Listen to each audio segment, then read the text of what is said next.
Welcome to WestOne Radio. Intro music. Flashing lights, brilliance, credits. Welcome to another exciting episode of WestOne Radio. We have no audio other than my voice, which probably grates on people, and that's okay because I got a microphone and I'm willing to be loud. So thank you for joining us here in the Dago Dungeon South.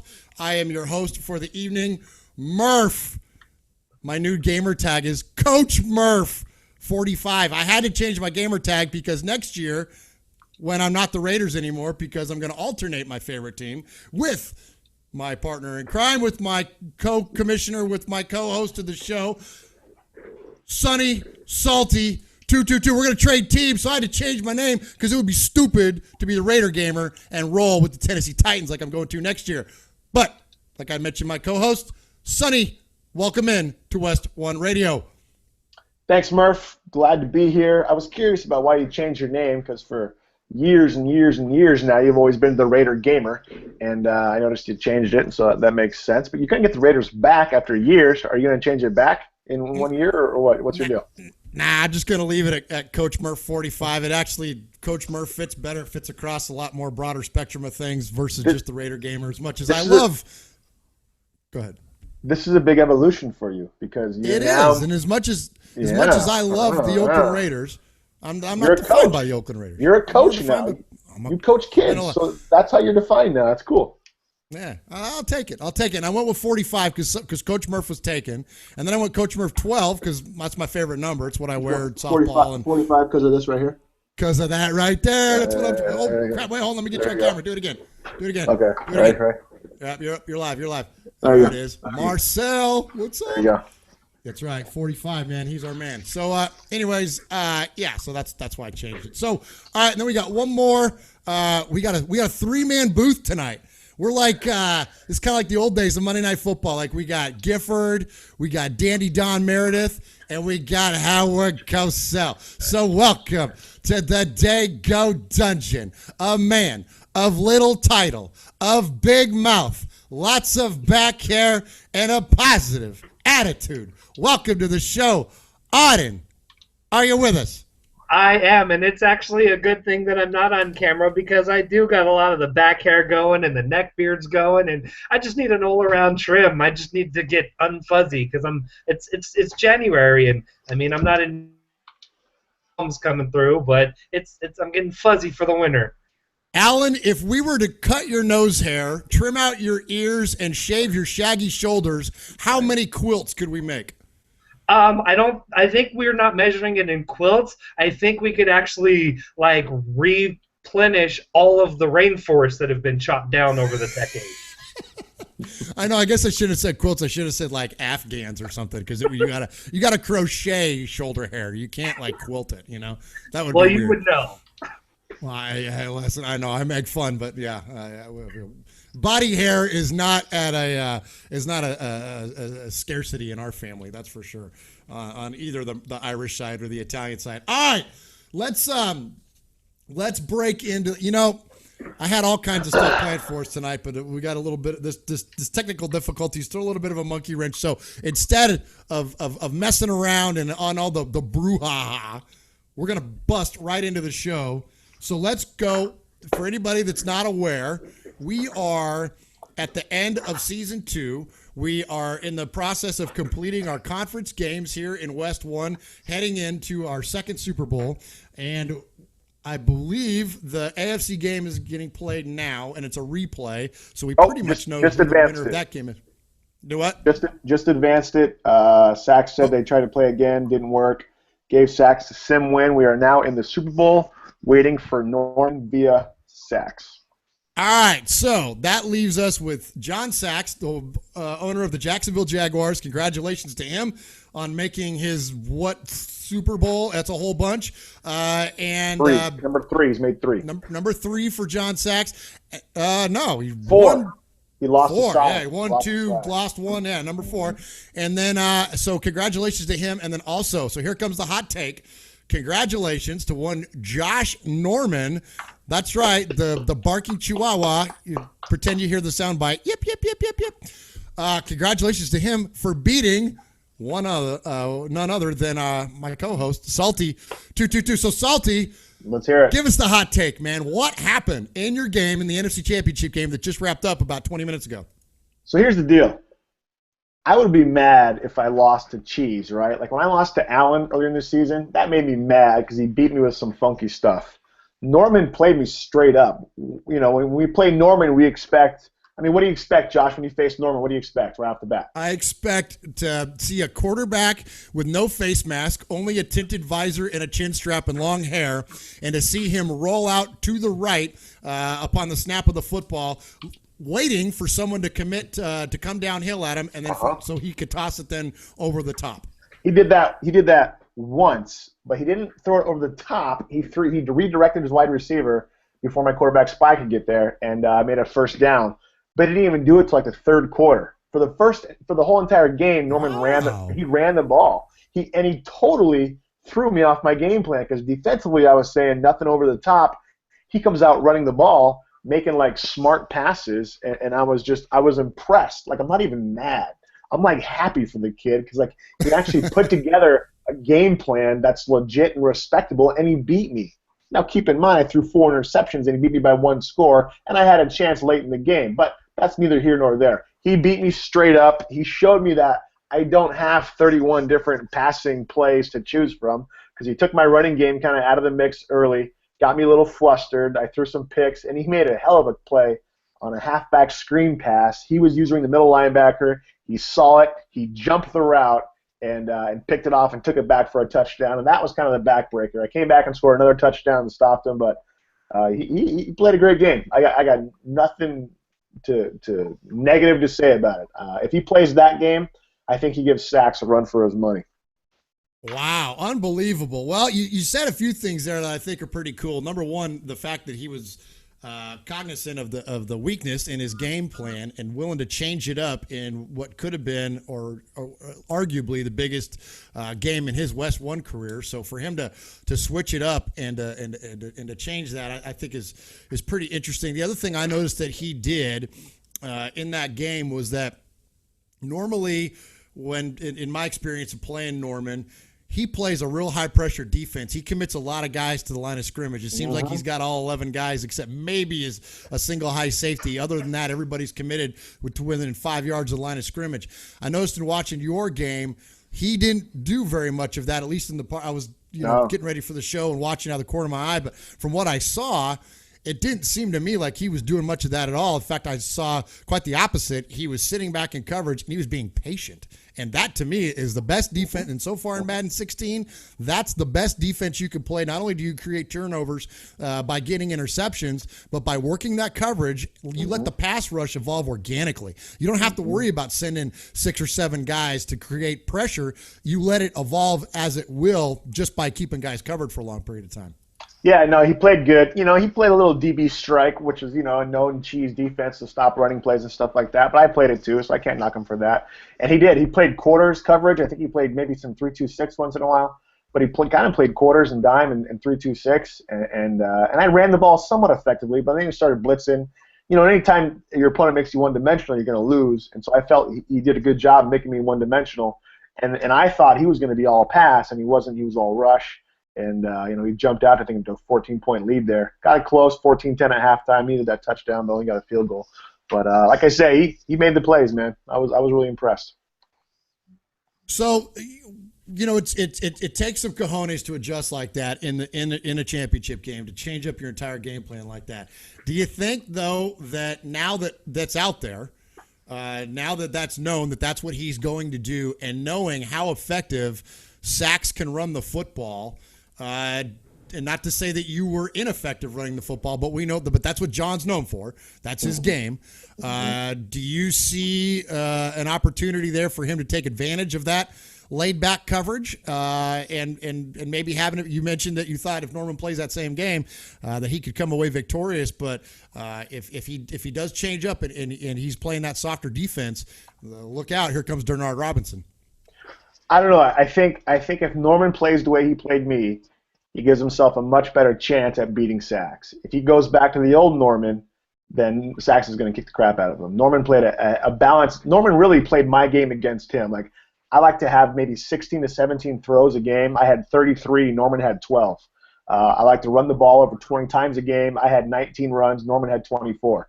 And then I sit back in coverage and pick guys off, and Norman did that to me. So Norman played my game against me and beat me with it. I mean, props to him. So if he plays the way he did and doesn't get out of his head and makes some great user plays like he did on defense, I think he has a chance, dude. And I would love him to get it. You know, the kid's been trying for so long, Josh. The kid's been trying for so long to win a Super Bowl, and maybe this is the year he goes and gets his ring and stuff. You know, I don't know, but he played a hell of a game. I can't say anything negative against him. And in true Norman fashion, we were texting all day and, you know, having some nice conversations about scheduling our game. After the game was over, I texted him. I said, "Good game plan. Not what I expected at all. You play that way against Sachs, you got a shot." You want to know what Norman's response was? "Good game, man. Time to expand that playbook. I was sitting on those routes." So the guy still can't take a compliment for nothing, but, you know, he played a great game. I'm proud of him. Good deal. Good deal. All right, well, let's pin it down. Alan, let's bring you in on this. I know you didn't get a chance to see the game, but you've heard kind of the overall gist of the analysis of what happened. Give me your Super Bowl prediction on, and I want score and winning team. I gotta give it to Norman on this one. As much as I hate to say it, he's had, what is this, his third or fourth shot now against Sachs in the Super Bowl. At some point, he's got to get over that hump. And while I didn't get to see the game tonight, I can testify I lost to Norman in the first round of the playoffs. And just like Salty was talking about, Norman came with something completely different than what I was ready for. I was ready to focus in on J.J. Nelson, make sure that guy who was getting 300, 200, 250, and 5 touchdowns a game in like the 4 weeks before meeting me, I was not going to let him go off. I think J.J. hit me one time on one play when I got a little bit aggressive. Norman, the last couple games this playoff run has changed up his game plan. I think he's ready to bring it. I see 24-13 Norman. 24-13 Cardinals over the Jaguars. Sonny, give it to me, man. What's your Super Bowl prediction? Man, I don't know. It just depends on Norman. Now, Norman's going out to get drunk tonight. He's already told me that his mom has his kid, and this was a problem with their scheduling, so he's going out to get tanked. If he's all hungover tomorrow and forgets how to play that game, I don't know. So the over-under is if Norman has 6 or more mixed drinks tonight, he's going to lose. If Norman has 6 or less mixed drinks tonight, he's going to win. I'm going to say 27-21 Norman. Pending the drinks. 27-21. So, here we go. Here's my best Berman impression. Everybody ready? So you're all on the Cardinals. Well, not so fast, my friends. John Sachs, I think, gets it done. I think he is more balanced than Norman. I think that he is got ice water in his veins. John Sachs does not get shook unless he's playing Brian Workman. This guy, I think, he's not going to get bothered if he gets down. I think that he can keep himself in check. And every time I ever played Sachs, whether I've had a lead or been behind or whatever, he is so consistent in what he does. He does a handful of things, and he does them so well that even if you figure it out, even if you game plan against it, he's hard to out-execute. So I'm going to take John Sachs, and I'm going to take John Sachs big. I'm going to say 30-7. Saxonville rolls over Josh Norman and see, the Josh, Arizona Cardinals. I agree with you. I mean, I played Sachs. It was last year. I was hoping to play him, tomorrow, but that didn't work out very well. I agree with you, but I don't know. I don't know if you've seen Norman. Norman impressed me. Like seriously, like normally I get mad if I lose. Like I'm not even mad. Like I'm seriously happy for him because like that was an amazing game he put forth. Like he was smart. Like Norman's not known for being smart. Norman's known for his best game occurring before he even turns on his Xbox, and like he just played it well, dude. And so I'm just telling you, man. And if Josh, you're listening, stick to that game plan, dude. You will beat Sachs because he has good user too on defense. So don't count him out. Don't count him out. Well, he's in here. He's listening. He's in the chat room there, and he's listening, so he hears it. And Norman, I would say that by going off of these guys' analysis of your game, I would say that the league is probably siding with you, or at least at worst is probably split. Which I think historically everybody would have just all called John Sachs on this one running away. So I think it's going to be a good game. I certainly hope we can get that thing broadcasted up, get them squirrels kicked into overdrive there, Norman. But isn't Sachs known for having crap internet? Both of them are. This is their first Super Bowl, and not one of them has been broadcast. Oh, this is bad. Can't Sachs go over like Militoni's house or Workman's house or something? Well, that's what he's been trying to do. He's been trying to do it from Workman's house, but they all live in the same area of the world where the internet is like in a black hole, I guess, or something. Yeah. Yeah, no, nothing like not having a Super Bowl broadcast. Well, that's we'll. Oh, hey, listen, look at that. Norman upgraded his internet, so yes, Josh, if you would please handle the broadcast on that and get that taken care of, we would definitely appreciate it. All right, so.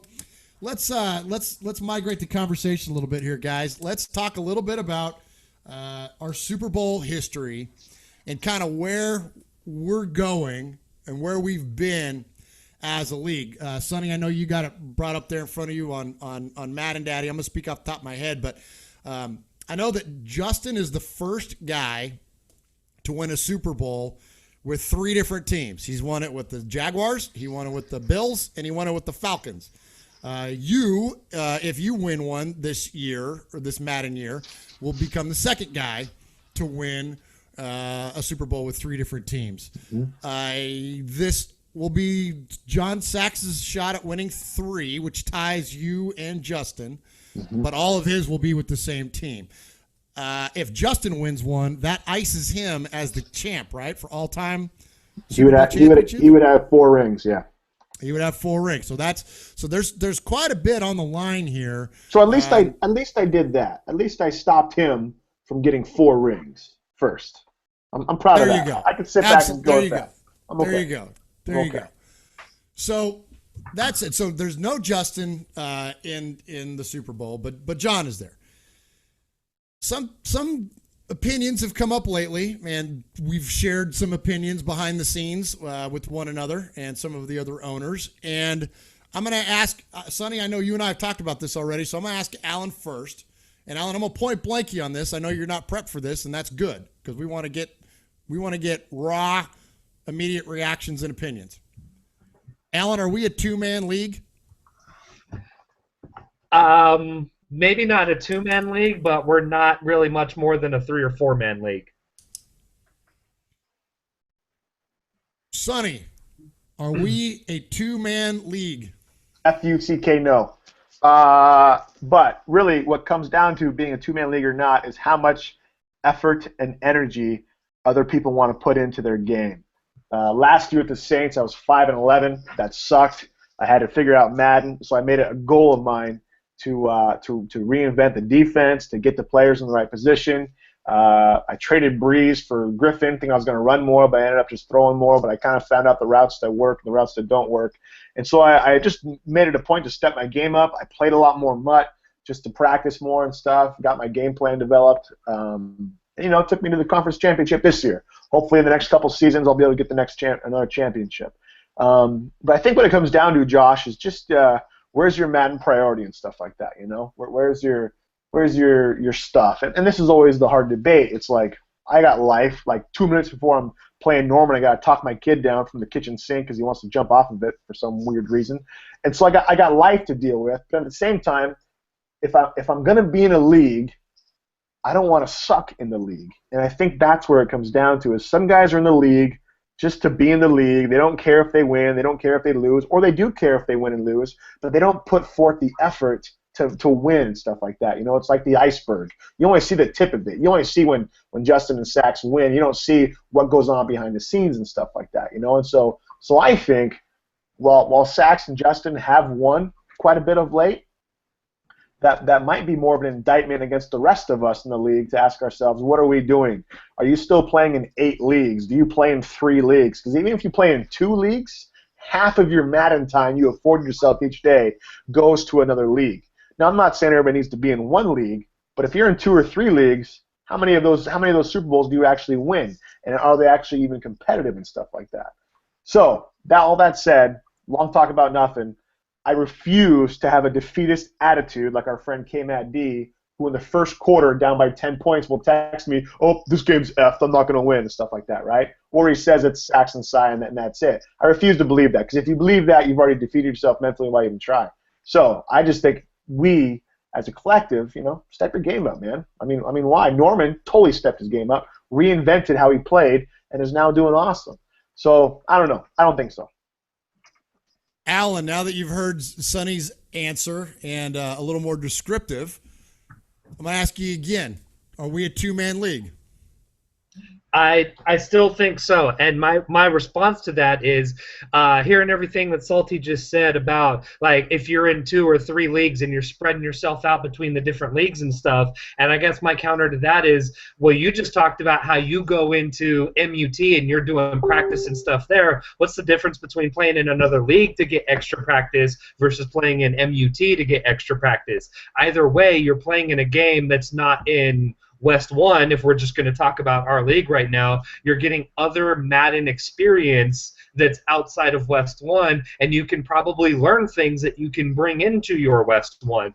And I'm in a couple different leagues right now. This is my first year that I've ever done a couple leagues, and I'm picking up things in these different leagues that I'm in, and I'm realizing, wow, here's some things that I've been trying that worked in the past, and they're really not working anymore. And I could blame that it was my team in one year, but now it's like I see it happening over different parts of Madden, and it's still not working.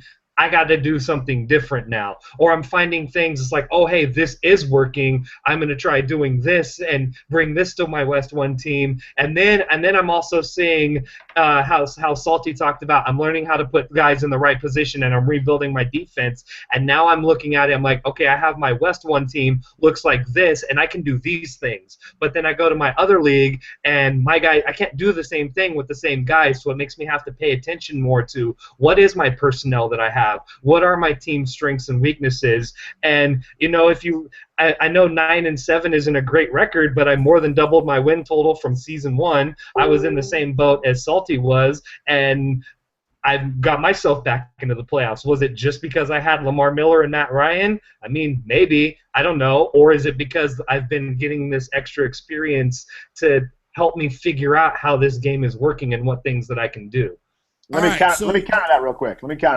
Okay.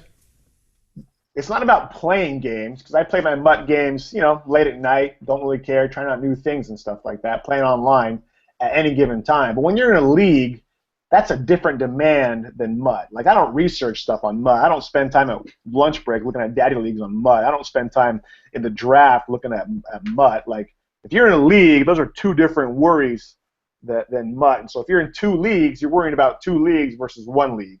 And that's my thought process there.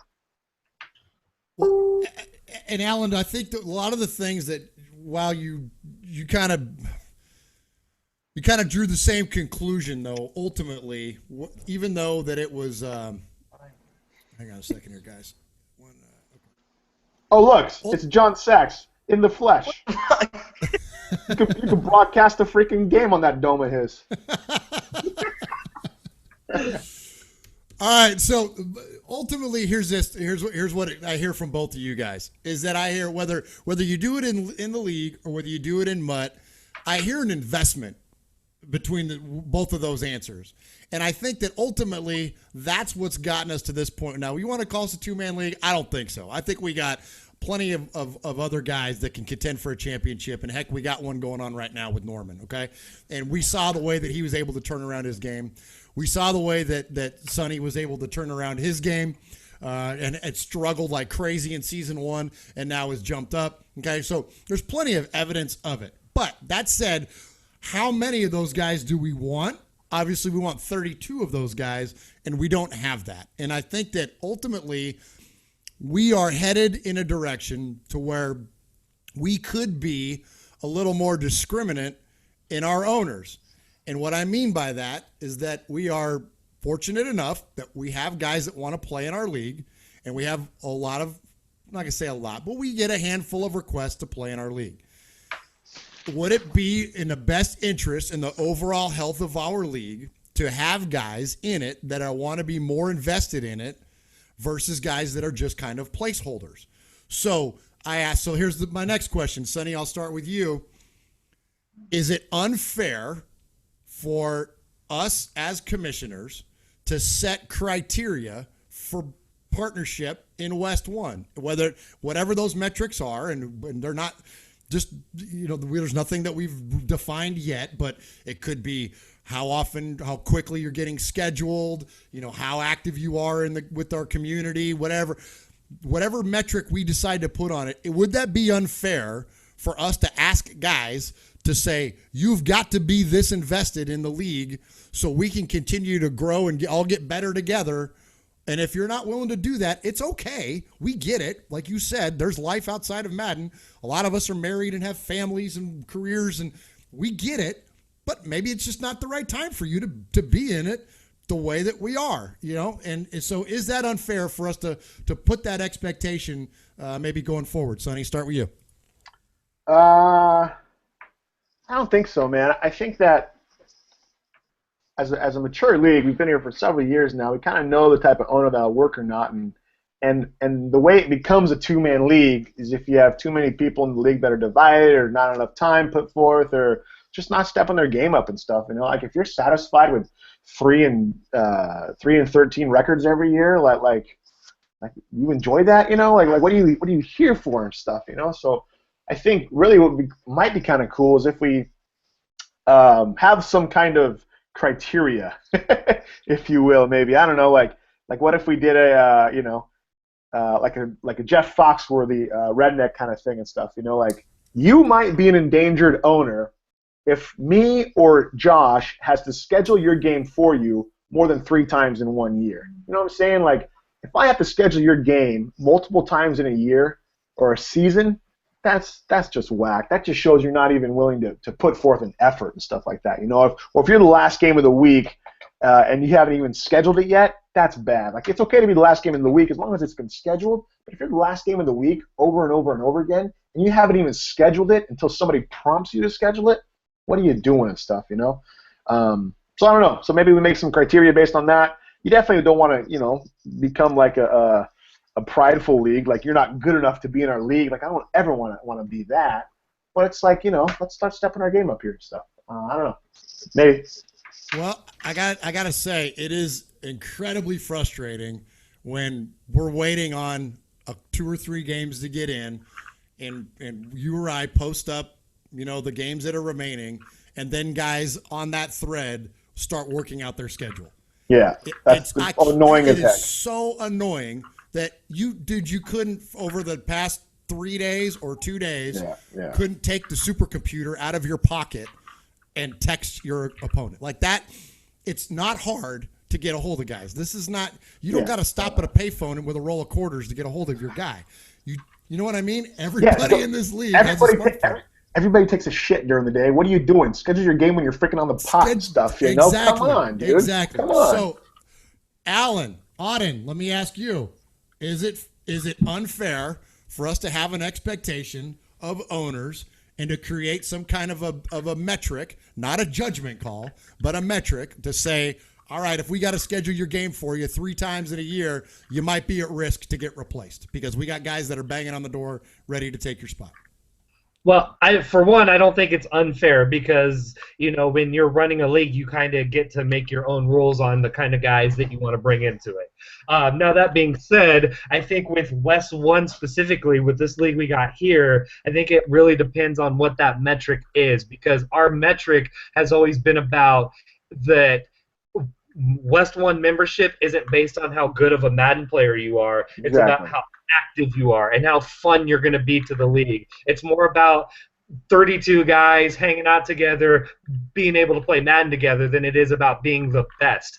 and everything. So I think that's the most important part for me. Is it's not. Well, hold on, hang on. Let me jump in on you though.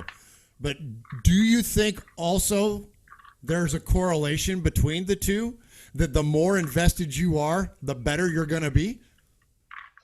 I think that to some extent that at least has been definite at least a coincidence with us. Is if you look at the history of our league, the guys who have been most active in getting their games in and on the Facebook page and interacting with each other are typically the guys that have historical playoff runs. Whether it's Salty who's running it, whether it's you and whether it's me or Norman or Justin or K-Matt or RJ, any of these guys that are constantly in the playoffs or in the playoff hunt are typically the guys that are active on the Facebook page and interacting with each other. So I do believe that there could be a correlation to that. If this league is going to be important to you, that you're going to want to invest that kind of time into it, you probably really care about Madden. At the same time, though, we do have some very active owners who don't have much success on the field in Madden. We even have guys in our own trade. They have more success than 3-13 or 1-15. Well, not by much. And that's okay. And that's okay. And I'm going to engage now in the talk a little bit. Look, I don't begrudge anybody for losing 15 games. I don't begrudge anybody for losing 13 games or whatever. That's fine. But to get to be that kind of a player and then just always be that kind of a player and not be active, that to me is a recipe for, you know what, maybe we're not the league for you. Because our league has never been about who's the greatest. Yes, it is in our own spirits of competition, but it's not. We don't pick people to be in it based on their stick skills or their Madden skills. We don't pick people based on that. We've always picked it based on their community and their activity and all that. But what I'm thinking we're finding is that the guys that are less active are also not very good players. And I think that those things do go hand in hand. And if it's inactivity because of lack of interest, that's why would you be here? Then that could be a way to go. Or if it's inactivity because you're distracted because you play in 17 leagues, well, then we're not the league for you. Look, like Sonny said a little bit ago, you want to play in a couple leagues? Fine, knock yourself out. You're a single guy. You got the time to do it. Whatever, go for it. But if you only have a certain amount of Madden time and it's split up into all these different directions, well, then it's taken away from how well you're playing in our league. And I got to tell you, man, when you look at some of the teams that aren't good in our league, it's goofy. Like, why? And I'm not going to say anything specific. You guys know who I'm talking about. There are some stacked-ass Madden teams out there that suck in WestOne and always have. Look, you know what I mean? And I don't think that's cool. I think we're better than that. I think we can be better than that. And so I think that just on the two guys' feedback, and we'll get to it with the rest of the league going forward. We'll kind of lay it out. But I think this is the way we're going. I don't think this is going to be, and again, it's not to be arrogant or prideful or anything. Like Sonny said, let's move along. Let's move this thing forward a little bit. Let's get more competitive with each other. Let's all get better together.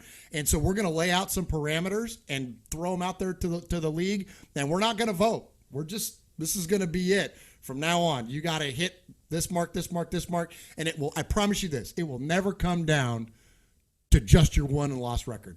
You could go 0-16 in our league from here out, TJ. Okay? But if you're but you got to be active. You got to participate, and you got to be working towards something, not just being a placeholder, getting chased by us all the time to get games in. Well, and let me add to that too, Murph. Like it's not so much the criteria is not going to be so much how many Facebook posts do you make every day and stuff like that. I could give a crap if guys ever make a post on Facebook or something like that, right? All that matters is that I don't have to schedule your games for you. and you help make the league a little more competitive and stuff like that. So if guys are getting their games in, I mean, for the most of the league, this isn't going to be a big deal whatsoever. Like nothing's going to change. Like all of a sudden, like it's not going to be here's the WestOne rules, and then here's the criteria you have to meet each year to be in the league. It's nothing like that at all. It's more or less if we have to schedule your games for you more than a couple times a year, like we're going to probably run you and stuff, because if we and you know what? I promise you this: everybody that's listening to this right now is not at risk. Yeah, because you listen to the show. It shows you care. Listen to the show. Like you're invested. You know what but I mean? Again, it's not going to be, did you listen to the show? It's going to be stuff like, did you vote in the league vote for the draft? Or did you vote in the league rule for the rule? Like are you active? Are you making the league better? If you don't vote, if you don't schedule your games, sorry, man. You know what? Go somewhere else. You know what? Here, I'm going to let you go, Alan. Let me say this first. I totally agree with something you just said. Nothing chaps my ass as much as when we make a league post and it's got 32 views and it's got 26 votes. Yeah. What are the 6 of you doing? Yeah. You can't push a button? You just took the time to read this and you can't push the virtual checkbox. They're thinking about it, Josh. They're thinking about it and going to comment down the road. It drives me nuts. You guys know we see when you see stuff. We know when you've seen things. And we know when someone's trying to schedule their game with you and you've seen it. Yeah. And then you don't respond for 2 days. Killing me. Killing me. Go ahead, Alan. Well, I can at least defend on this part a little bit. One, on some of the votes, there have been some votes that we've had I see it, and I really am like, wow, I don't know which one I want. This could go either way. A perfect one was the defensive player movement vote that we had. I'm like, wow, I like this on one hand, and I hate this on the other hand, and I don't know which one I want. And finally, it was in an Xbox chat during our draft for going into Season 2 when Salty played out his case and made me go ahead and vote yes, and I was finally on board with that.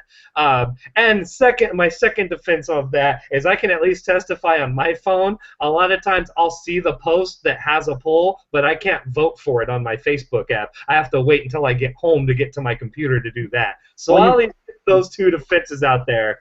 But I do want to go on record and say, for the things that you two just said, I 100% agree with that. Because when we do have owners that they are here, but they're not scheduling their games, and we have to keep getting on that, and it's holding up our advance times, and it's holding up our chances of maybe getting extra seasons in and things like that, that impacts our league.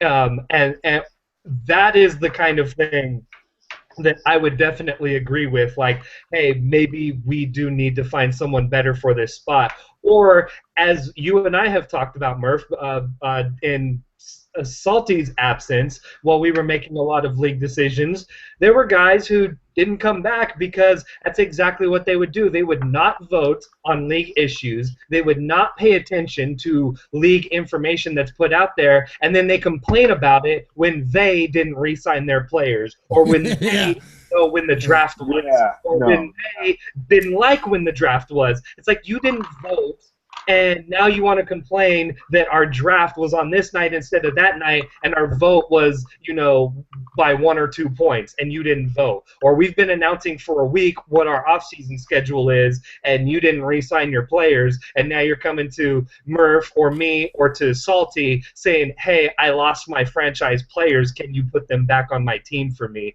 That is a problem, and that I agree with.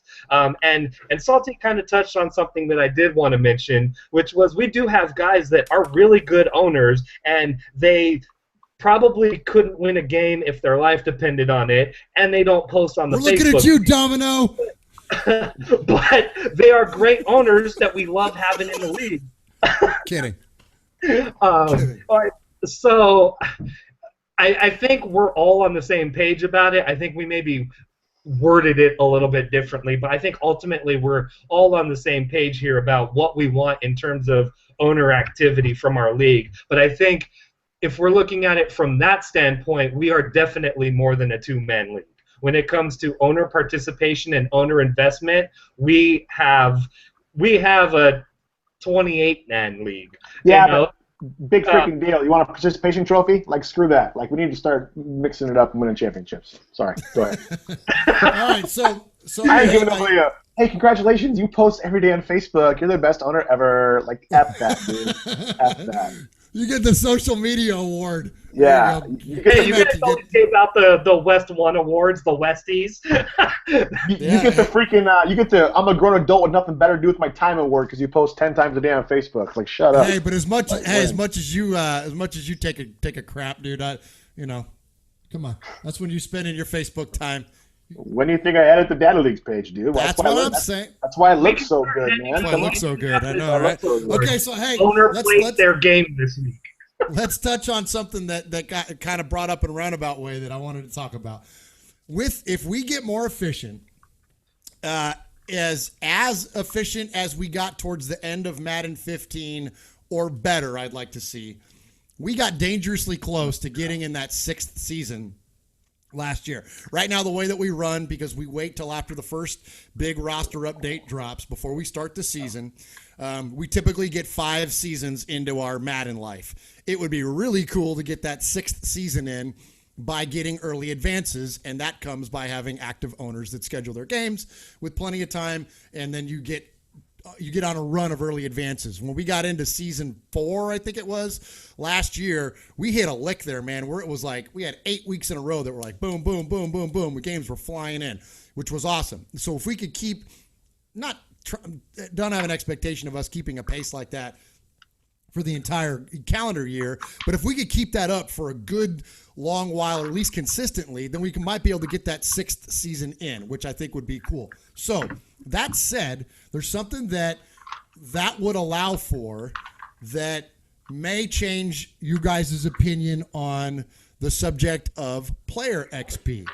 So just taking into account the 5 seasons, I don't feel in this incarnation of Madden, in Madden 16, that you can adequately develop a young player from the time you draft him to the time that we're done, because there isn't enough XP generated with that player. Now, if we add a 6th season, that will certainly help out. But I think as of right now, if I could hit the Wayback Machine, we could have waited until the XP sliders got installed into the game and tuned those up a little bit. If we're going to continue with the same way that we are now and have the same everything, game mechanics and all that said for next year, I think we should bump those things up a little bit, because say for instance, like Sonny and his Saints. And so we'll start with you. You had an aging quarterback. You needed a quarterback. Well, instead of waiting and drafting for one like a normal team would do, you had to go out and trade for a guy.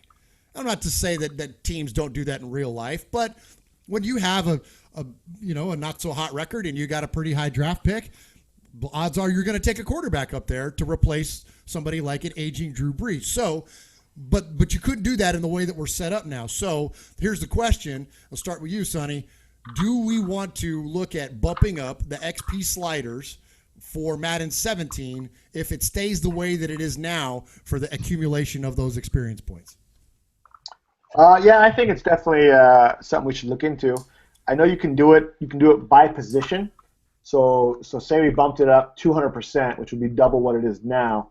For those of you less math inclined living in Indiana with no clothes on, you could bump it up to 200% across the board.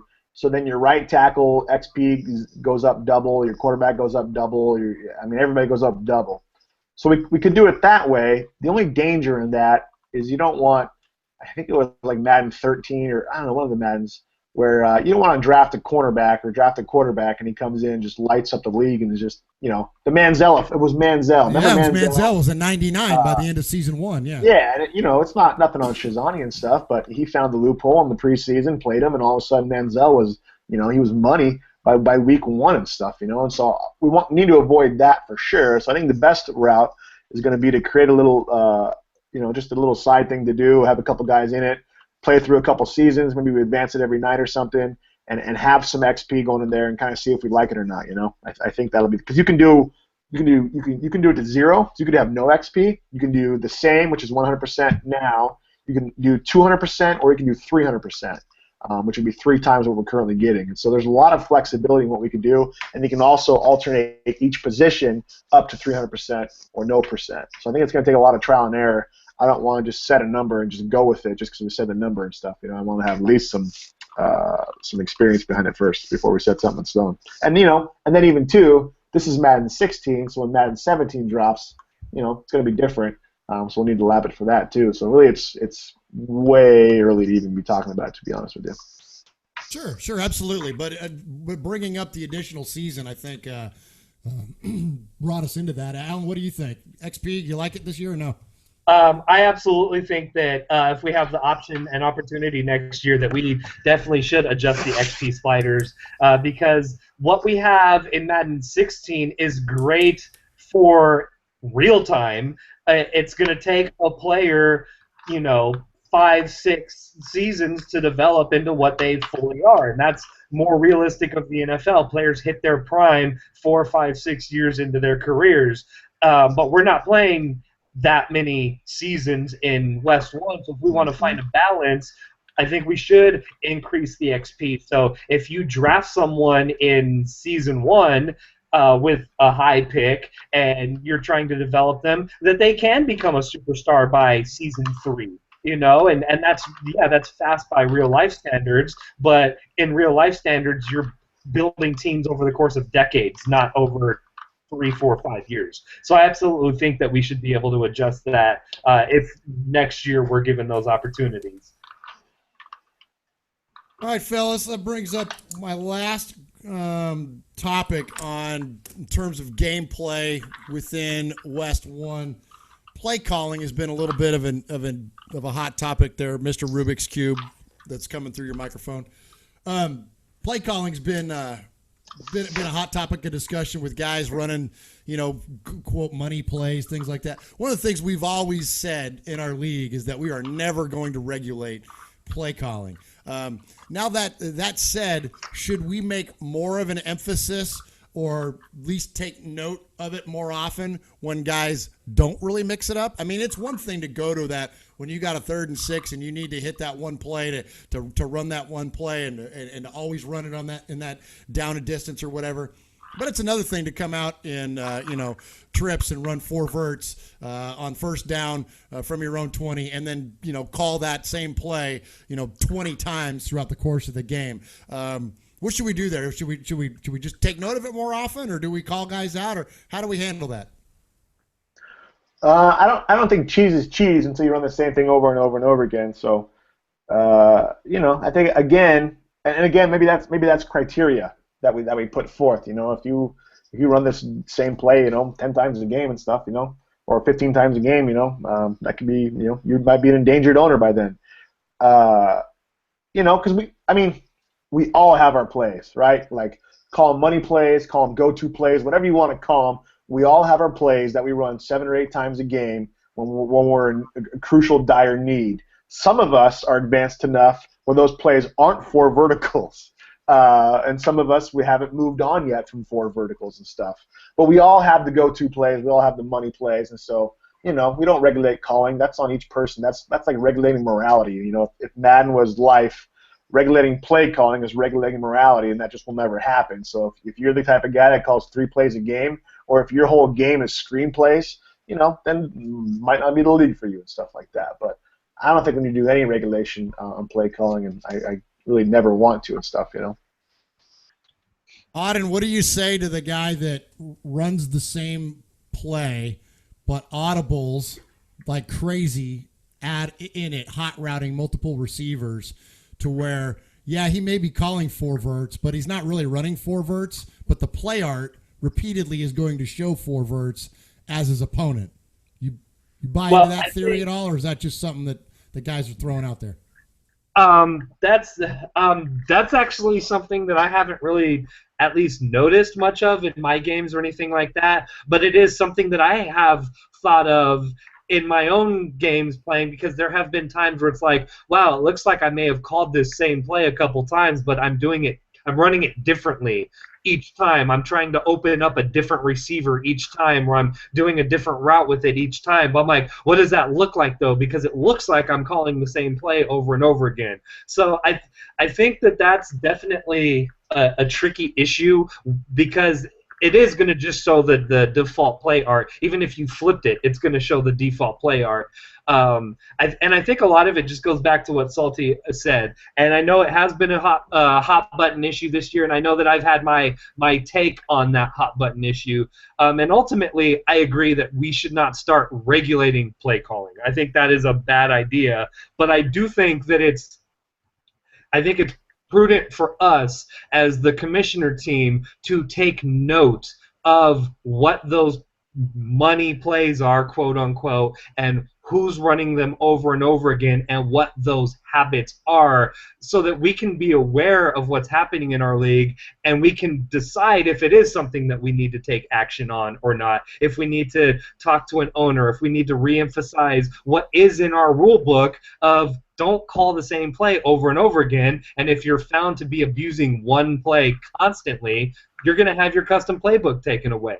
And I think there is a difference. I don't know about that. Yeah, no, we're We're not. not- I don't think no. we'll ever be taking away any play. I mean, if it ever got to that point, it wouldn't be an owner You're we done. want to have in the league. Well, You know what I mean? what I'm saying is that's something that is in our rule book, and even if it is more for the spirit of the league, I think it is something to at least be aware of what is happening in our league. I don't think that we should get to regulating play calling, but I also think that there's a difference between regulating play calling and not letting someone just spam the same play over and over again. And I feel that we had that problem with some owners in Season 1, but I will say with some rule changes that we have made, i.e. letting people be able to move your defensive players pre-snap, I feel like a lot of that has gone away. I know I feel now that I have that capability. I feel like, okay, run your toss play 15 times in a row because I'm going to move Navarro Bowman over and I'm going to stuff it, because now you can't exploit the fact that your running back with 96 speed is already to the edge before my players even react. It absolutely has been a good byproduct of that, and really was one of the reasons that we discussed about allowing guys to move a player pre-snap. Obviously, we were mature enough as a league to where we thought we could implement it and not have guys take advantage of it and try to set up goofy nanos or things like that. We wanted to bring a little more parity, furthering on the two-man league discussion. We wanted to give guys a little more creativity on defense to try to be to be a little more effective on defense, to give them some other tools in the toolbox to counter those plays. And yes, absolutely. And then what it did as a result was that it forces guys to change up their play calling. So, here we are at the end of Season 2, our first time ever having a season where we allowed that pre-snap movement. Salty, you tell me. I didn't, if you have, but I hadn't heard one complaint. I take that back. We did hear a couple of complaints about pre-snap that, after research and looking at video, proved to not be guys setting up anything goofy. Guys were moved. There was a couple of instances where we had guys dipping down into the box and maybe just getting a little too aggressive with it. But for the most part, I would say 98% of the result of the pre-snap movement, allowing it on our league, has been an incredibly positive outcome, and I like it. I'm in the habit of trying to create my defensive movement by adjusting, by just doing the pre-snap adjustments. And so every once in a while, I'll have to remember, be like, oh yeah, crap, I can just move him over there, or I can just drop that guy back into coverage or whatever. But I'm getting more and more frequent with it. But anyways, so what are your thoughts? I thought it's been, and I was reluctant. You kind of had to talk me into it a little bit to really get on board with it. But as now on the back end of it, I think it's been a very, very welcome addition to our league. Yeah, I was confident with that. I think it would be better. I was more confident, not so much in the rule, but confident in the owners that we had at the time that it'd be run, well, and when it was. And I think there was a couple complaints of a guy like taking a DE and then moving him up into a zone coverage before the play even happened. There was a couple complaints about that. But really nothing much. And there is nanos you can set up. There's a nano at a 3-4 odd Mike scrape 3 where you have the right middle linebacker blitzing, you have the end coming in obviously, and then you have the right outside linebacker blitzing. You take that right outside linebacker, move him 3 yards over, the tackle goes out to get him, and you can get an instant nano. I played a guy in Mutt who had Marshawn Lynch as his defensive end, and he was just killing me with it. I mean, literally just killing me with it. But you didn't see that in the league. Nobody used it to set up nanos. I've seen a lot of it being used for like middle linebacker coverage, or guys would bring a safety down in the box, and that was the goal. That was the hope and the spirit of the rule. So that was really cool. And like you said, I forget about it a lot, and so half the time I even forget we can even do it and stuff. So I think it takes a little bit of on our part to remember that we can still do it and stuff, But yeah, I think other than, and it was K-Matt who complained about it, other than the defensive end moved up and putting him in like to a yellow zone. So instead of having him in a yellow zone off the line of scrimmage, you just moved him up and then put him in a yellow zone that way. I didn't hear any other complaints. I think Mobley, Cliff, when he first came in, was doing some weird stuff, but as soon as you said something to him, he felt within the rule and stuff. So yeah, it's been good so far. I think it's helped out defense quite a bit. Yeah, he did, and thank you to Cliff and to the other guys that did get made aware of. It wasn't very many, but yeah, I stopped right away, and it was like it ended. Like once he kind of had an understanding of the concept of it and what we were, then it went away, and it wasn't an issue at all. So, Alan, are you more effective on defense now that you can move a guy around? I think so, just because I think in the stock game without pre-snap movements, there are certain plays on offense that are just more effective than maybe they should be. And yes, there are ways to defend them with stock plays, but there are ways that you shouldn't have to do to defend a toss play. So I feel that I've become a lot more effective on defense being able to move my defenders around, because now I don't fear those plays as much. And I feel that it makes me have to get better on offense as well, because I can't resort to those often. I can't just say, oh, I'm going to bunch everyone up, strong eye close, and then toss to the outside with Lamar Miller, because, well, guess what? They're waiting for it. They see that formation. They move that guy out there, and all of a sudden I'm getting stuck for a 3-yard loss. Well, that's what it should be. You shouldn't be able to spam the same play over and over again, because the stock defense just can't defend it. So I love the new rules that we have, and I was the same way. I was totally against it at first, and I got talked into it, and now using it, I like it, because I just feel, and I felt this way about Madden for a while, but I think this year is amplified a little bit more. The defense just does not have the same tools that the offense does to be successful. And with, again, stock defenses, you can just go out there, look at what the defense's setup is at, and know exactly, well, if it's man, then I'm going to play this play because this is a man beater. If they're in zone, I'm going to run this play because this is a zone beater. It's a rock, paper, scissors thing, when real football isn't exactly a rock, paper, scissors thing, so it makes you actually have to adjust your play calling and not just say, okay, man coverage, corner route.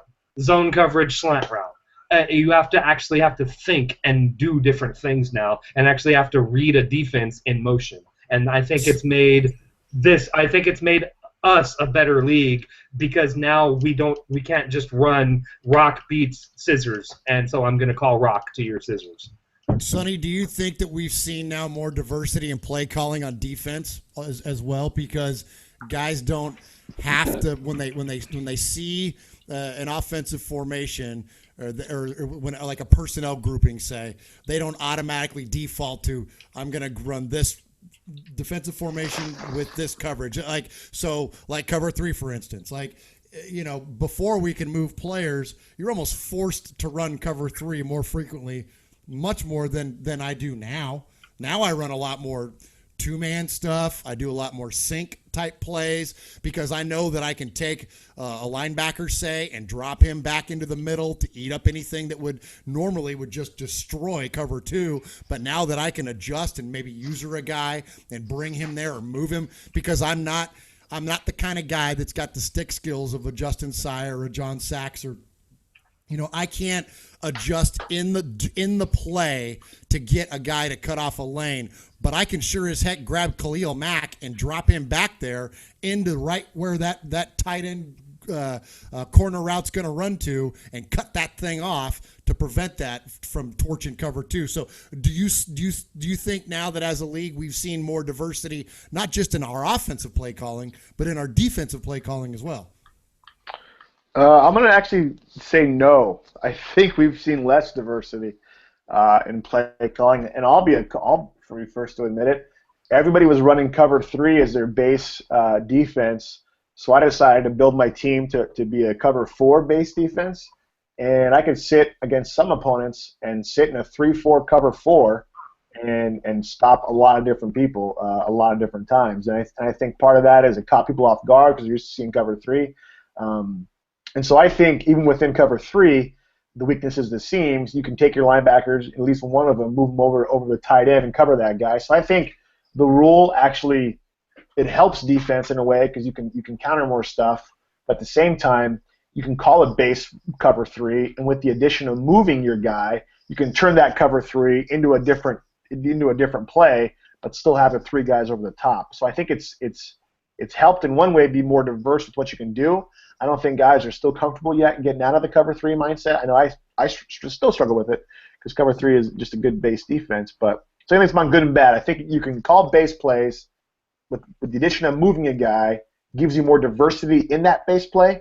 But I still think a lot of guys are simply still calling cover three or cover four standard stuff. And I think part of that too is just man is I think broken in this year's Madden. So to call man coverage, you're almost taking a gamble and stuff. Isn't that funny how it alternates? It's like I swear it's like every year you got a man year and then a zone year, and this is a zone year. Last year was a man year, and that's frustrating. And they got pretty smart guys that create these games and code them out and do all that stuff. But the balance, though, I gotta think that there's some kind of a balance that they could find to not overswing the pendulum is what it always seems to be. And that's not the only facet of gameplay. It's like we joke every year that when we get the game, we kind of run through the 1 through 20 play types to see what's going to work. Like, okay, are tosses going to work this year or not? Is it going to be zone runs this year or not? Is it going to be drag routes going to work this year or not? Or you know what I mean? Are the C routes going to work this year or not? It's like you go through the things where it's like, okay, which year are we in? Are we in a man year or are we in a zone year? And so it would be nice if we could find some balance because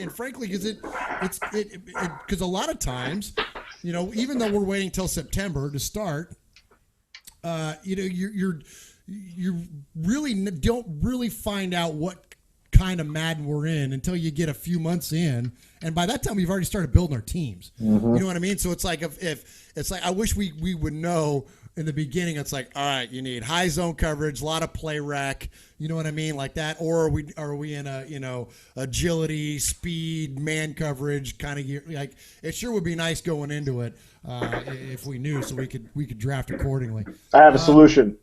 Okay. 24-hour league, day the game drops, and then once the first update comes in, we kill it and then move on to a regular league. Whoever wants to be in it, you're in it. You don't get the game, tough luck. You know what? That's a pretty good idea. I like it. All right, so speaking of drafting players, I think our league is voted on a Saturday draft. I vote with Jeff. We stand with Jeff. You don't. You voted for Friday. I vote for Jeff. Yeah, I know. I can stand with him after the fact. Okay, so you came against him? Well, What are you, a politician? Come on now. Yeah, exactly. We would say that Norman would stand with Jeff, but we all know he sits when he pees. Norman's probably had eight drinks right now celebrating his victory, so he ain't standing very tall, let's say that. So, all right. So we're gonna have the draft on Saturday at 10, which means the Super Bowl is gonna get played tomorrow, which is Sunday, which is good. So then we got 4 days. So we got Monday, Tuesday, Wednesday, Thursday. This is gonna be, guys. This is gonna be a slow advance. There's no need to rush it. The only way we could have rushed it is to get it to Friday because we're not gonna draft during the week. It's just. For as diverse as we are across the country, guys have to be at work and got schedules, and we've done weekly drafts in the past. This is now our 5th year of doing this league, and we've done weekly drafts in the past, and you just don't get a good turnout. It's just not. We would rather wait an extra day or two and get 80% participation than to do it in the middle of the week and have 10 guys drafting. It's just not. That's not what we're here for. We want to all have as many guys participate as they can. So, so that said, we're going to draft on Saturday at 10 o'clock Eastern. So we're going to have 24 or more hour advances through each stage of free agency and scouting and all that kind of stuff. So we're gonna take our sweet time with this thing. I know that's not ideal, and I know. Look, I want to play too, guys. I don't like hurry up and waiting, but it's just the way it's gonna work out. Sometimes, like last season, sometimes we condense it, and we have now a plan in place for condensing it. We know what we're going to do. If next season we get to where the Super Bowl's played on a Tuesday and we're going to draft on, we know how to get this thing shortened up and so where we can get it all in. So we're in good shape one way or the other, but as of right now, Saturday is going to be the draft. Salty, you got anything you want to jump in on the draft there? No, I thought Touchdown brought up a good point. Maybe we didn't clarify it enough in the poll, but we're only going to skip the first round or first 2 rounds if we needed to. So I think you made a good point. If we need to in the future, we could skip it. But right now we don't, so it'll be a slow, boring week. So you guys can go and play Fallout or your Halos or whatever you need to do during the week to bide the time. Or your 17 league. I've been getting caught up on a little Dragon Age Inquisition. I bought that game when it first came out, and I'd never finished it. And I kind of, now that I don't have a postseason to worry about, so I'm playing Dragon Age. You guys, Alan, did you play Dragon Age? Yeah, I have it. I'm kind of the same way as you. I got it early, and I couldn't really get into it, and I've given it 3,000 different chances, and I can never really fully get into it. It's okay-ish. I don't love it. I like the original Dragon Age better than this one. But I like it. It's one of those games where like when I play Fallout or BioShock or one of those kind of games, like when I get into it, I'm in, and I'm ate up with it. And when I'm not playing it, I'm thinking about it. And I'm just like, and I beat it, and and I'll finish the game in like a couple weeks. Like I'm just fully invested. Dragon Age isn't like that, but when it's got me. It just gets me for short periods of time. Like I'll be into it for like a couple days. Like I'll be into it for this weekend. Like I'll play the heck out of it this weekend, and then I'll whatever. Then maybe not get back to it. How about you, Sonny? Did you play Dragon Age, or what's got your what do you got a hold of you right now? Now that your postseason's done. Ooh. Yeah, I got Dragon Age when it came out. Yeah, still going. Freaking my lovely wife. Hi, Miss Rachel. My lovely wife. I got Dragon Age when it first came out. Played through a little bit. Just got real repetitive and just seemed like too big of a thing to take on. So I haven't played it since last year or so when it came out, or 2 years ago. Still playing in Fallout. Playing Fallout mainly. And then Madden. That's about all I have time for. I got NBA 2K. I don't play that nearly as much as I would like, but just here and there. But I got 2 kids. We're moving in the process of selling our house, buying another house, and so I don't got much time to play games anymore. But when I can, I'll play a few minutes of Fallout and stuff. And I'm not playing Madden. I like Battlefront too. We're all big Star Wars guys. Yeah, Battlefront's pretty fun, but it's just kind of a quick in. It's good in small doses. Yeah, you can't play for like 6 hours or something like that. No. It's like I play with the kids. My boys love it. We'll jump in and I'll play a few matches with them, and then you know what I mean. And then I'm ready to move on. They don't though. They camp out. They can play it for a few hours. I guess when you're 12, it's like Yeah, they got the ADD brain going and stuff. Exactly. All right, well, Auden's Audible Corner. We don't have any audio to introduce your segment, so do you got an Auden's Audible for us tonight?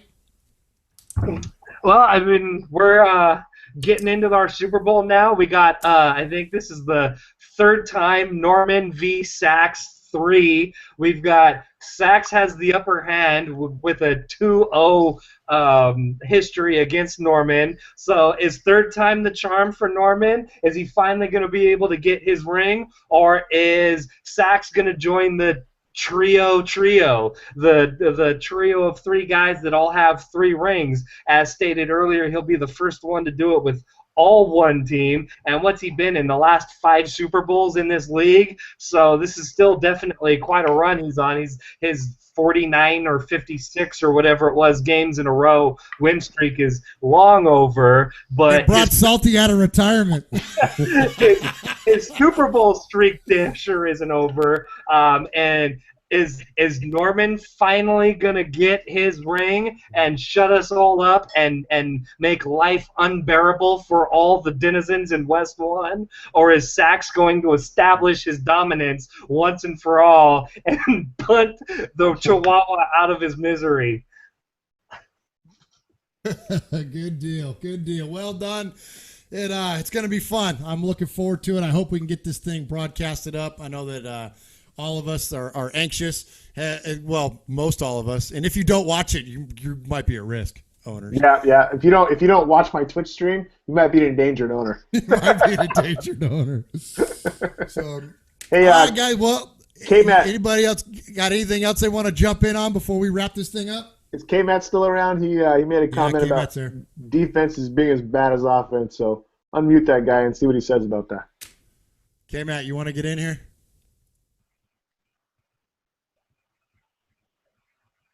K-Matt, you are unhidden from the broadcast, so wait, no, microphone's don't up. hide him, just unmute him.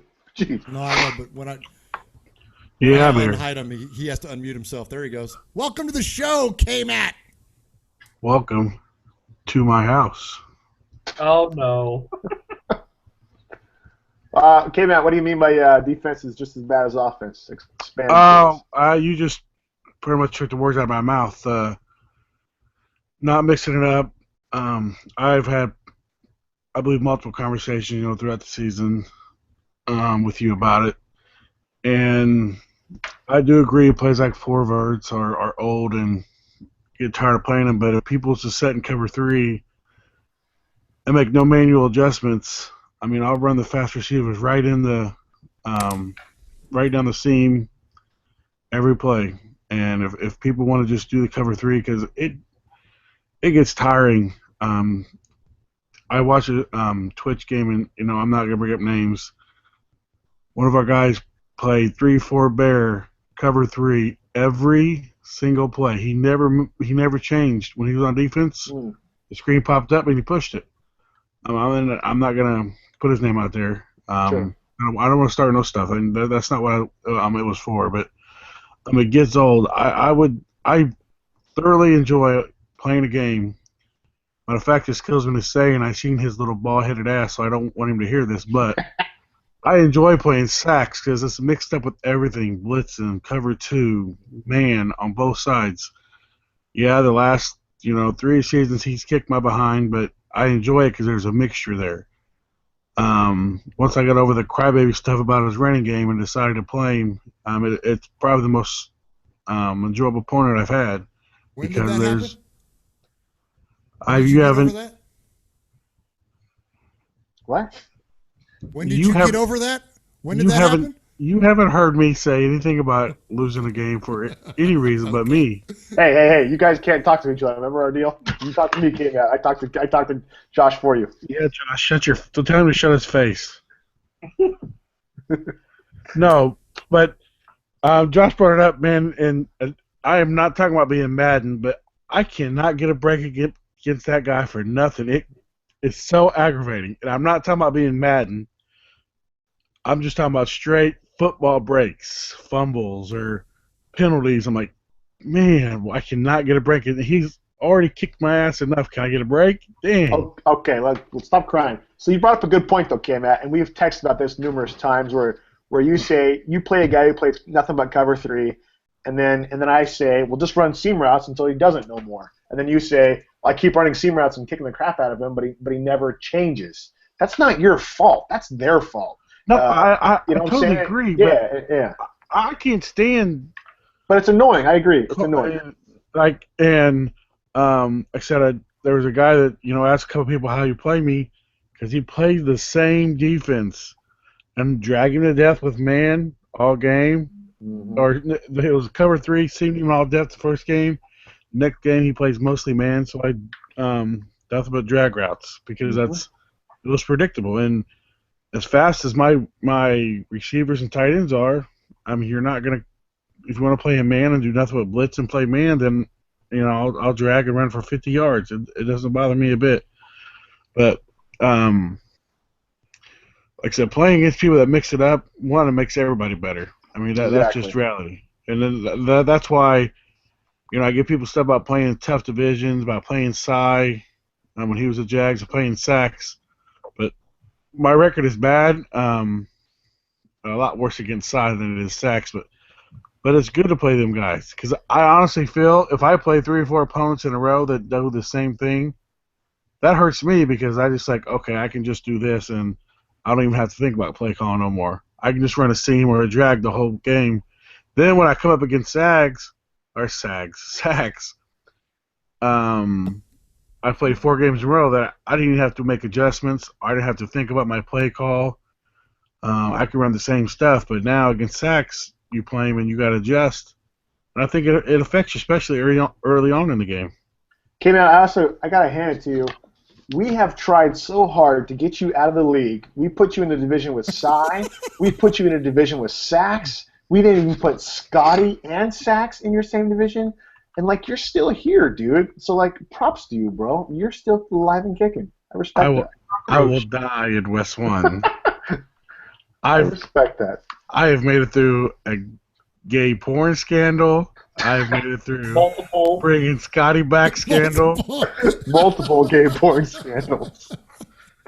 You and Murph back in the day when you guys would play, my phone would blow up. One text from Josh, one text from K-Matt, one text from Josh, one text from K-Matt.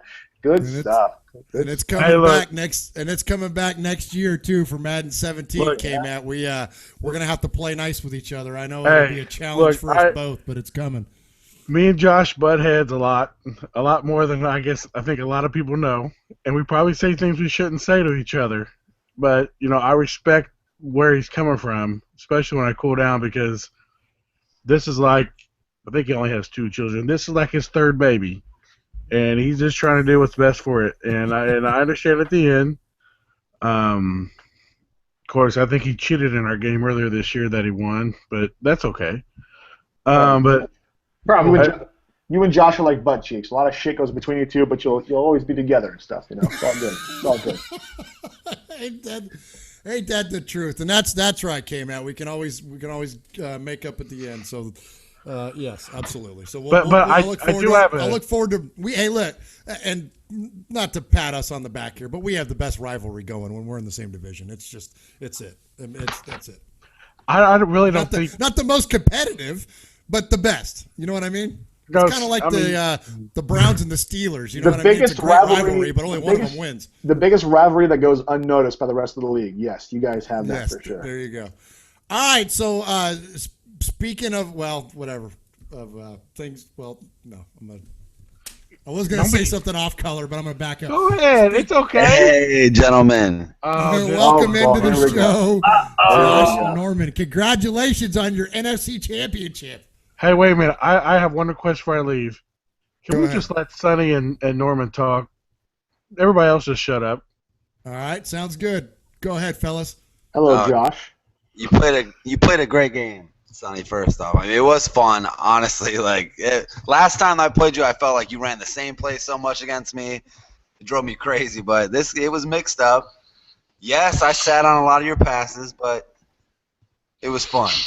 Hey, I'm impressed, Josh. It's like you've grown up. I made it a goal not to run that wide receiver corner route at a strong at least in the first half. I think I ran it once in the second half. But I'm telling you, dude, if you play the way you played me, you will beat Sachs. Because I've played you multiple times, and that stupid J.J. Nelson over-the-top crap. I mean, that's Allen. But you 25. always sent a safety back. Don't think I wasn't looking for that play every pass, but there was always sitting on it.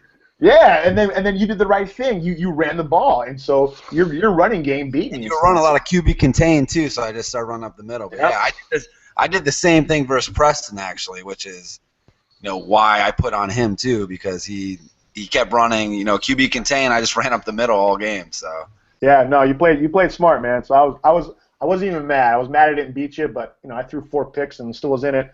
But the one where you read it and you jumped the halfback screen, like I watched your guy coming, I go, I'm still gonna throw it anyway. And then he just took it to the house. I just go, son of a bitch. Nah, man, that was good. I wasn't even mad, dude. I want you to go and win it, dude. That was fun. Yeah, we'll see how it goes. But other than that, I think moving the one defensive player or whatever, that's great. Like, you need a way to get those sweeps and stuff out of the way, and no one has abused it against me. So, what else I got to talk about? Norman, there was just a post by Workman. It said John Sachs just guaranteed victory in the Super Bowl. Oh, John's a little liquored up tonight. I mean, Sachs 31-13. Come on, Norman. I'm rooting for you. We're rooting for you, bro. I got a game plan. I watch a lot of film. Good. How many drinks have you had so far tonight? I mean, I had 6 before I hiked the ball against you. My man. Awesome. K-Matt, what's your prediction? What's your Super Bowl prediction? Give that to me again. 31-13. Won't even be close. Ooh. Poster board, Norman. There's only 2 guys in this league and then everyone else. So, hey. There you go. Here I am again, boys. Funny how often this happens, but this is the reality, Josh. You're there the same more than I am, but we have the same amount of rings. Until we beat them, but constantly, we can't say nothing. It's them 2 and the rest of us. And that's not a defeatist attitude or nothing like that, but we haven't won shit. We're the biggest. I got a little informant in Brian Workman, man. He's telling me everything Sachs doing against me. He's telling me formations, his playbooks. Like, Brian Workman's a rat. Love it. I got Militoni telling me how much he's drinking and when to play him. Like, these guys want him to lose, and they're his friends in real life. That's awesome. That's awesome. Don't let us down, bro. Don't let us down. All right, man. Great show tonight, guys. I got to take off. All right. Talk to you guys later. All right. Appreciate you coming in, man. Have a good night. All right. There's your NFC champion. Hasn't he matured a little bit? He's matured a little bit, hasn't he? Yeah. Well, yeah. I mean, he's come a long way from running his mouth about U.S. military servicemen in our league to actually putting game plans together, and I think he's good, man. I'm looking forward to it. It's okay. I'm looking forward to it. And heaven forbid K-Matt wins before Norman. I would rather see Norman win before K-Matt. That's just me. Well, we can agree on that. Well, that's some horse shit right there. Well, K-Matt, you've had great teams. What are you even doing over there? What great team have I had? Let me hear this. Dude, you have put together some teams with Taiwan Jones. I mean, you've had receivers. You've had the elitist cornerbacks in the league. I mean, you've had some teams. For some reason, it's your mindset that kills you, bro. I'm telling you. You need to think like a winner. I know. Here's the deal. Don't look at yourself in the mirror 24 hours before you play the game. That way you'll still think of yourself as a winner. So just don't look at yourself in the mirror. Know you can win and step up your game and beat them. That's what it takes. The problem is I look at myself in the mirror, I get excited, all my blood flows somewhere besides my brain, and then I can't help it. Oh, my gosh. No, you don't have blood flow. You just have blood clots, okay? Come on now. I got a purple mohawk. I'm a sexy man right now. I'm just telling you right now. I don't want to know what your pubic hair is doing, okay? Oh, I don't have any, but thanks for asking. All right, okay. All right. That's why I get kicked out of the league. This is why the other day, like last weekend, I go walking into a room and my kids are sitting on the bed and they're watching YouTube, and I'm like, "What are you guys watching?" And I look and it's me on there, and I'm like, "Oh, you guys are watching this show?" And they're like, "Yeah, Dad, we're gonna watch your show. We like it. It's cool." I'm like, Thanks, guys. I appreciate you watching it and liking it. There's always a K-Mat segment for him. It's all good. Exactly. And that's now they gotta hear about shit passing between K-Mat, chicks. after dark. Yes, absolutely. All right. Well, Hey, you K-Mat, let him watch Star Wars, there's no difference.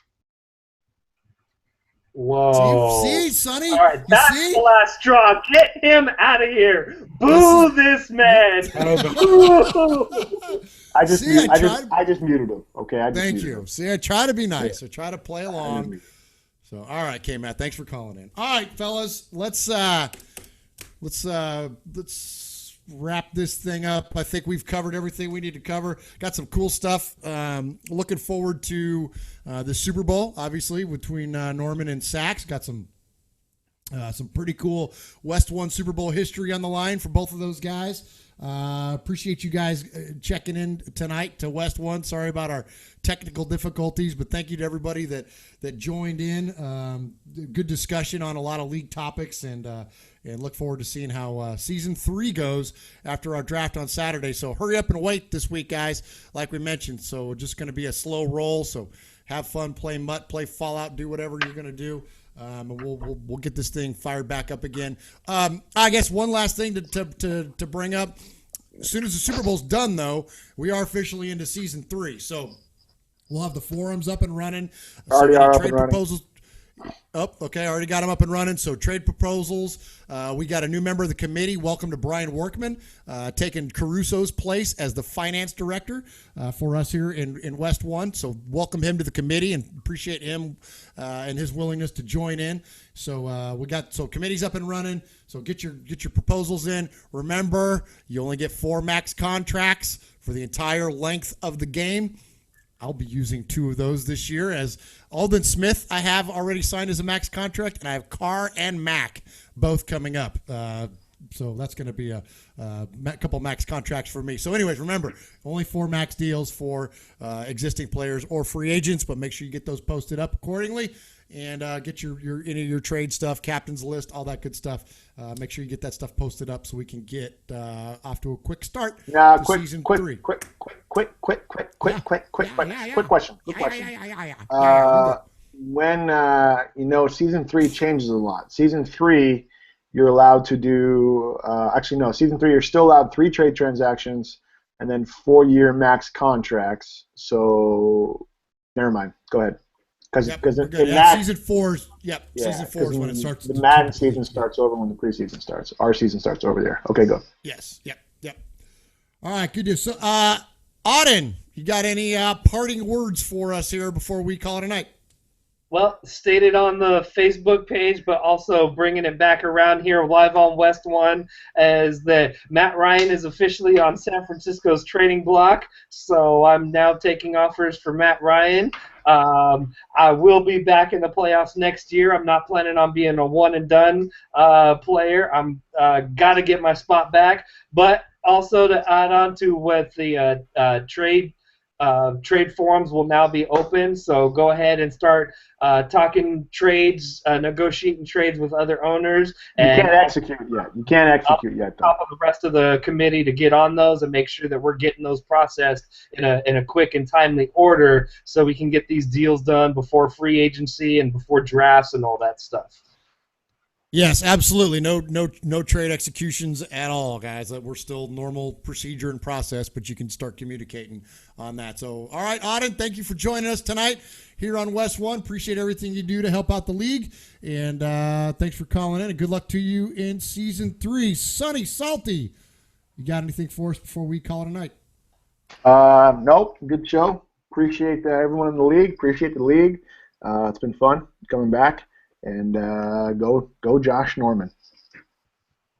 Well, it's good to have you back. Like I mentioned, Sachs's 45 games in a row or whatever, right? I think coaxed you out of retirement, and so we're glad to have you back. And thanks for joining us on the show tonight. Thanks for jumping back into your leadership role here in WestOne. We appreciate everything that you do.